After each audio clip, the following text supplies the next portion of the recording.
Hey guys, it's SteveRandom here, and in today's video, I got you guys what you guys wanted, which was compliments. I don't know, I kind of get bored of doing the compliment videos, but you guys really like them, and they always do well, so I'm sorry, but I had to do it again, and you guys voted for it too, so it's not all me this time.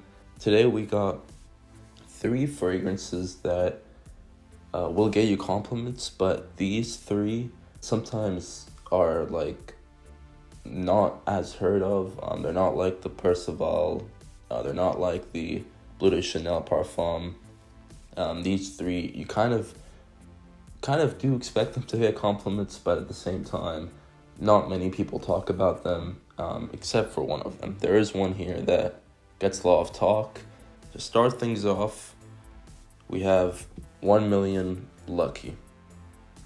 Now I'm sure you guys have heard of the 1 Million, the original. This one doesn't smell like it. Doesn't really resemble any 1 Million DNA. They definitely changed it up. It's got something to it versus just, that sweet 1 Million DNA that everybody knows. It's got notes of plum, hazelnut, honey, and amberwood.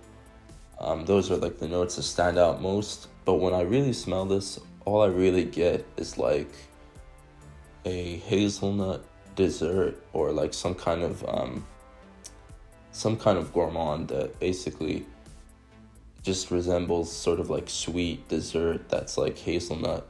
And I used to compare this to Nutella back in the day, and I still do. I still definitely think it smells like you've sprayed Nutella on yourself. But nonetheless, it still gets compliments and still deserves a spot in this video of compliments. It's not one that's really up there with compliments in terms of the Percival and the Bleu de Chanel, but it still does the job, and it's a lot cheaper than those 2. So I would definitely recommend it if you guys want to give it a shot and try it out.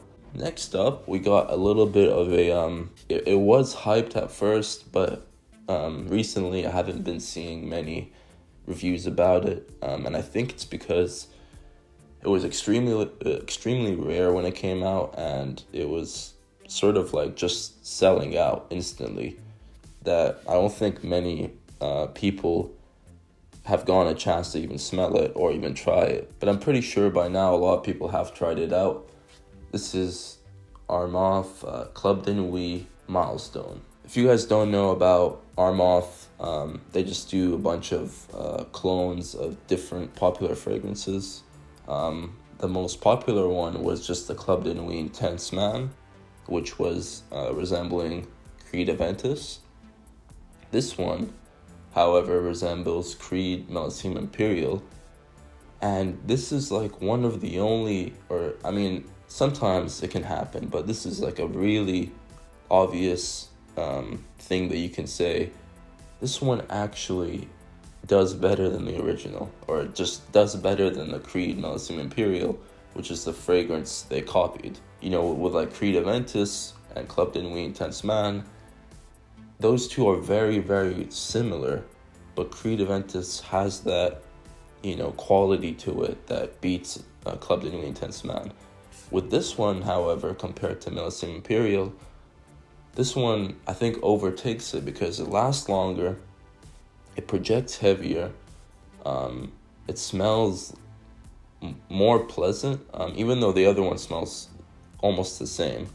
But this one just, projects more, so you can get more of a appreciation for the fragrance.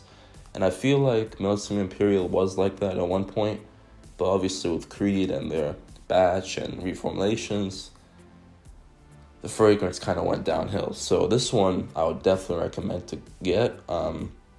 It does get compliments just like Millésime Imperial does. However, if you think that Millésime Imperial doesn't last more than 4 hours, then give this a go, because this one smells identical to the fragrance, but it lasts longer.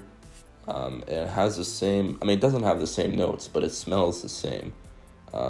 I don't know how that works, but it does. Milestone has notes of C notes. I'm just looking this up. C notes, violet, Compared to Milestone Imperial, those notes are pretty different, apart from like C notes. I don't know what that even means, but those notes are pretty different, but it still resembles and smells identical to Milestone Imperial. So if you put them side by side, I honestly wouldn't know which one is what, but the way I would know is the one that's projecting more is Milestone. And this one does get compliments. If you find that it's available and you manage to get yourself a bottle, let me know what you think. It's really a definitely way better alternative than Milestone Imperial. And that's like the first time I'm ever saying that the clone of the original fragrance is better. It usually doesn't work like that, but this time it does. And to finish things off, as you hear by that little ring, or that little, don't know what even that thing is called, but the atomizer stopper, I guess. As you hear by that, this is Jean-Paul Gaultier Ultramal. Ultramal is the fragrance out of these two that is most talked about. I've heard like it's going through reformulations. I don't know what is true, what is not true. People at one point said it was going to be just discontinued.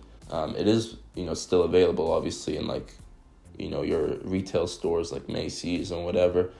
But it is harder to find on discounters. So maybe it is getting discontinued. I'm not too sure, but if you guys do know, let me know in the comments below. Ultramal though, huge like pear, lavender. Obviously I'm Broxton again, because that's what fragrances use these days. And it just works well. It's definitely very, very strong in the beginning. So I would say watch out with how many sprays you put on.